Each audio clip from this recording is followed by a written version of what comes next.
Okay, so we are at Talladega in the Cup Series. So wanted to go over a couple things on the setup for Talladega. Talladega is a track where honestly you can do a lot of different things and be successful. It's really about just getting in the draft and being able to hold your line. There is a couple things I will share about this setup and talk about. I am running threes all across the board on the bump and rebound. It just feels like that is the best setup. You don't want things going real crazy at the high speeds and the instability of the draft. I did the springs. I usually run them at 1200 or at least right there at 1200. I went softer here. Feel like if you're going softer, maybe it gives you just a little bit more downforce, and then went very light on the rear springs, which is pretty customary for a restrictor plate track. I did not max out the tire pressures. A lot of people max out the tire pressures, and I didn't, just for the standpoint that I feel like when you get the tire pressures maxed out across the board as high as they will go, it feels like you're riding around on balloons or something. I think it makes the car harder to control, and I really don't think it provides much of an advantage as far as being able to pull up in the draft or anything. It makes the car harder to drive. What else?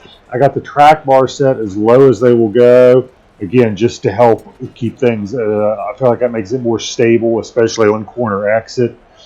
And I went with a gear ratio of 3 in the back. There's debate on where you want to be with the gear ratio. I think this gives you plenty of pickup speed when you're doing restarts, but I don't feel like it's going to cause you to rev the engine too high or overheat in the draft. So not a whole lot to say. You can vary the setup greatly on restrictor plate tracks and still be very competitive. But this, I think, makes it a little easier to drive, especially because of the springs and the tire pressure. And that's what I am looking for, is a setup where you don't have to be an elite racer to be able to drive it competitively. So let's run a couple laps here. I'll do a little commentary on some of the stuff as we're doing the laps. I skipped qualifying to start at the back, just because it'll give me a chance to show a few different things on how the best ways and places are to pass, especially in career mode. In career mode, which is different than online, I am a bottom feeder at these restrictor plate tracks. I want to get down to that yellow line and just stay there. I think it's incredibly hard to pass on the outside in career mode. Now, if you're online and you've got a good drafting partner, by all means, you can pass wherever you've got a drafting partner. You can pass high, low, you can pass anywhere you want. But in career mode, it seems like it's a lot harder. There is no penalty in career mode for going below the yellow line, so there's not a problem there. One of my favorite places to pass is coming off of forks. It seems like you get a big run, and I did not time that one well. What you want to do is try to time it so you're sucking up to somebody right as you exit four, because they typically get you a little room getting off the yellow line. Ways you can time it is you can either lift in the middle of 3 and 4 so you don't hit them too quick, or if you got room, you drift high so you're taking a longer path, a wider path around the turn. A place not to pass, it seems like, is right here, because you pull out, and if you don't have a drafting partner with this long straightaway, you don't go anywhere. You stall out. So I typically like to draft, about halfway down the backstretch and then get my run and pull out to pass.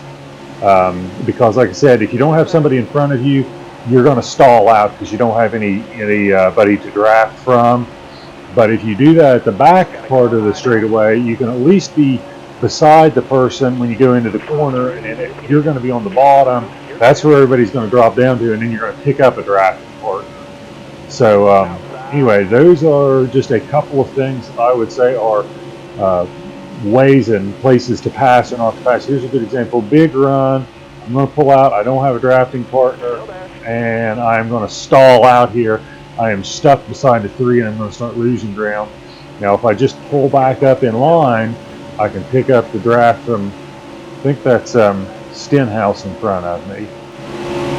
Again, here we go. Big run, kind of, off of turn 4. Well, not that big of a run. I also like to pass coming through the tri-oval. You can actually drop below the yellow line. You get on the apron a little bit. It's not going to hurt you.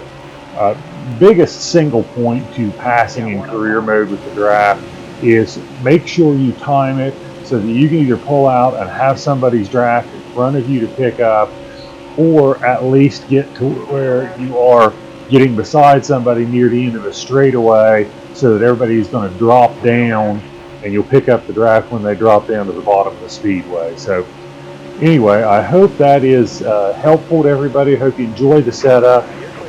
Thank you for watching. Any questions or comments, please let me know in the comments section. If you want videos put up for another track, let me know. I'd be happy to do that. And do me a huge favor and like and subscribe to the channel. It would mean a great deal to me. And thanks for watching.